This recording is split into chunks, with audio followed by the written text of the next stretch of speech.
Shooting চলাকালীন রাহুল বন্দ্যোপাধ্যায়ের মৃত্যু আর সেই মৃত্যুকে কেন্দ্র করে বেশ কিছু প্রশ্ন এই মুহূর্তে সামনে আসছে।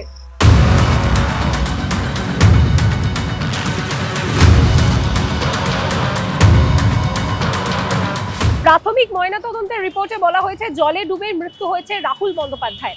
যে বিষয়টা জানা যাচ্ছে যে তার ফুসফুস ফুলে একেবারে দ্বিগুণ হয়ে যায়, প্রচুর পরিমাণে বালি এবং নোনা জল তার সারা শরীরের মধ্যে ঢুকে গিয়েছিল বলে প্রাথমিক তদন্ত যে ময়নাতদন্তের রিপোর্ট সেই রিপোর্টে উল্লেখ করা হয়েছে। এক্ষেত্রে যে প্রশ্নটা উঠছে যে কিভাবে এই মৃত্যু হলো, এই মৃত্যুর সঙ্গে বেশ কিছু ধোঁয়াশা বা ধন্ধও জড়িয়ে রয়েছে। তার কারণগুলো যদি আমরা আলোচনা করি, প্রথমত রাহুলের যিনি গাড়ির চালক তিনি বলছেন যে সময় এই দুর্ঘটনাটি ঘটেছে শুটিং প্রায় শেষের দিকে ছিল, অর্থাৎ তার গাড়ির চালকের কথা অনুযায়ী এই যে দুর্ঘটনা সেটা শুটিং এর পরে ঘটেনি।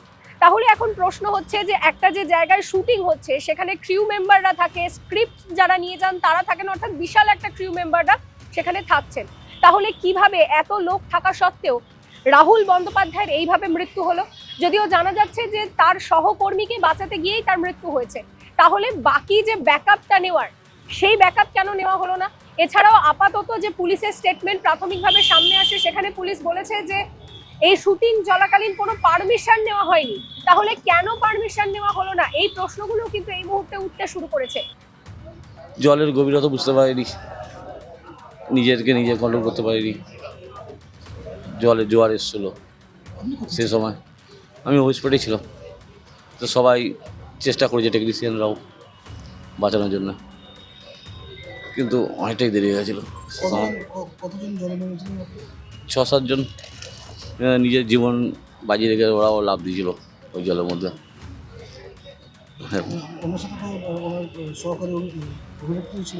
হ্যাঁ, অভিনেত্রী মোটামুটি জলের ডাঙ্গা অবধি চলে এসেছিলো, উনি সুস্থ আছেন, কিন্তু প্রচুর ভেঙে আছেন, কিন্তু দাদাকে অনেকটাই দেরি হয়ে গেছে, অনেকটাই জল খেয়ে নিয়েছিল সেদিন। হ্যাঁ, সাঁতার জানতেন, কিন্তু সেই সময়টা হয়তো নার্ভাস হয়ে সব কিছু হারিয়ে ফেলেছেন।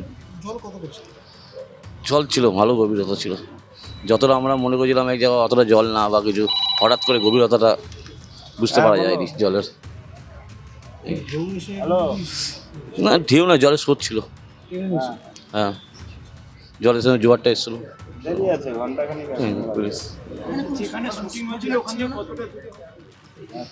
সামান্য, বেশি দূর না। গেলে আপনারা হয়তো লোকেশনে গেছেনও মনে হয়, আপনারা দেখতেও পেয়েছেন, জানেন। কোথায়? হাসপাতালে আমি গেছিলাম, পড়াশোনার ওরা তাড়াতাড়ি করে হসপিটালে নিয়ে এসছে, পেছনে পেছনে আমিও এসেছি গাড়ি করে। যখন হসপিটালে এসছে তখন শেষ।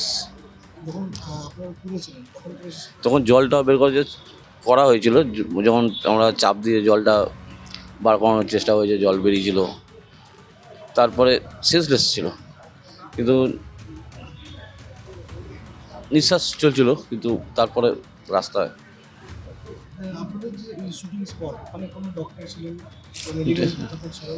ডাক্তার তো থাকে না এরকম কোনো শুটিংয়ে, বা আমাদের টলিউডের ডাক্তার নিয়ে তো কোনো শুটিংই হয় না।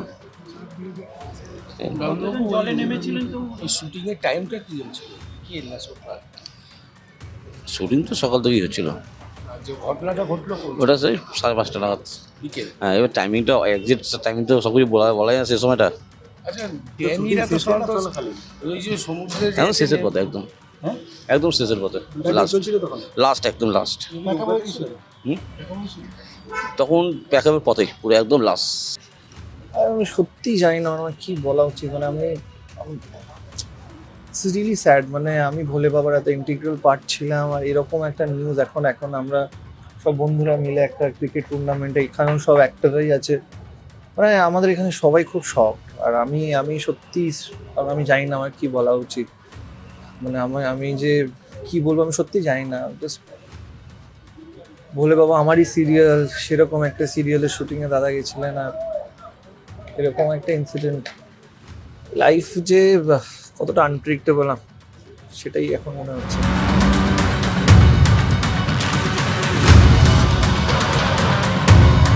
অভিযোগ করছেন? পুলিশের সাথে কথা হয়েছে, আমরা প্রাইমারি এনকোয়ারি ওখানে যারা যারা প্রত্যক্ষদর্শী ছিল তাদের স্টেটমেন্টও আমরা রেকর্ড করছি এবং বাকি যা সহযোগিতা লাগবে সেটা অবশ্যই একটা জিনিস জানা যাচ্ছে যে কোথাও কি অনুমতি ছাড়া অসংগতি তারা শুটিং করছে। আমরা কথা বলে জানতে পারবো। আমরা এই কাজটা কোথাও কি অসংগতি না, আপাতত আমরা এখন পোস্টমর্টেম নিয়ে এটা ফর্মালিটিগুলো কমপ্লিট করি। বাকি যদি তদন্তের প্রয়োজন হয় এবং অভিযোগ পাওয়া যায় এবং পোস্টমর্টেম রিপোর্টের বেসিসে যা যা করণীয় অফিসিয়াল ফর্মালিটিস যে আছে, শুটিং এর ফুটেজটা যখন লাস্ট তাকে দেখা গেছে জলে শেষ অবস্থায়, সেই অবধি ফুটেজটা আমরা পেয়েছি। আচ্ছা, ওখানে লাইফ সেভিং এর কিছু কি বন্দোবস্ত ছিল? ফুটেজের মধ্যে আমরা দেখতে পাইনি, কিন্তু আমরা আরো তদন্ত করলে জানা যাবে, আরো এনকোয়ারি এগো। আমরা এই মুহূর্তে বলার মতো পজিশনে নেই, এনকোয়ারি এগোলে আপনারা জানতে পারবেন। প্রকৃত ঘটনা মানে তারা শুটিং পরশুদিন থেকে শুরু করেছে, যা আমি কালকে ঘটনাটা শোনার পরে যা বলছি। তাদের 2 দিন ধরে শুটিং করছে, লোকাল কোনো পারমিশন নেয়নি, পুলিশ থেকেও কোনো পারমিশন নেয়নি, প্রশাসনিক দিয়ে কোনো সাহায্য তারা নেয়নি, তারা নিজেরা এসে শুটিং করছে। কেউ লোকাল লোকেরও সাপোর্ট নিচ্ছে না। এখানে একটা সোসাইটি আছে, আমি সেই সোসাইটির প্রেসিডেন্ট আছি, তো এখানেও পারমিশন তারা কিছু নেয়নি। তারা নিজে নিজে শুটিং করতে করতে হিরোইন যখন চান করতে যায়, তার পাটা ফেসে যায়, ফেসে যাওয়ার পরে 3 জন তাকে ধরতে গিয়ে তারাও ভেসে চলে যায়। তো আমাদের এই লোকাল এই নৌকো যেগুলো চালাচ্ছে যারা, তারা দেখে তাদেরকে তুলে নিয়ে এসেছে, নিয়ে হসপিটাল নিয়ে গেছে, তারা হসপিটাল নিয়ে গেছে। তারপরে শুনতে পেলাম রাতে নাকি ও ডেথ হয়ে গেছে।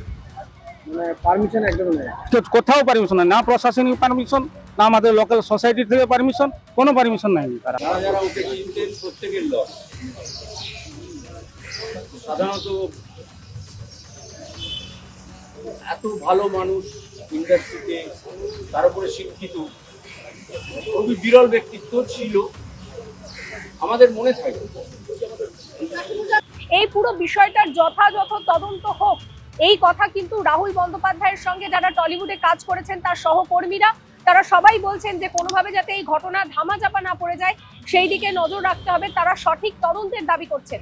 আরও একটা বিষয় যেটা প্রাথমিকভাবে ময়না তদন্তের রিপোর্টে বলা হয়েছে যে বেশ কিছুক্ষণ তিনি সেখানে পড়েছিলেন এবং তারপরেই তার মৃত্যু হয়েছে।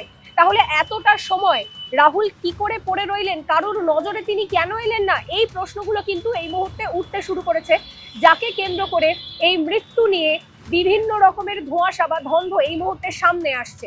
সমস্ত খবরের আপডেটের জন্য আপনাদের নজর থাকুক সংবাদপ্রতিদিন.in। ক্যামেরায় ব্রতিনের সঙ্গে অহনা।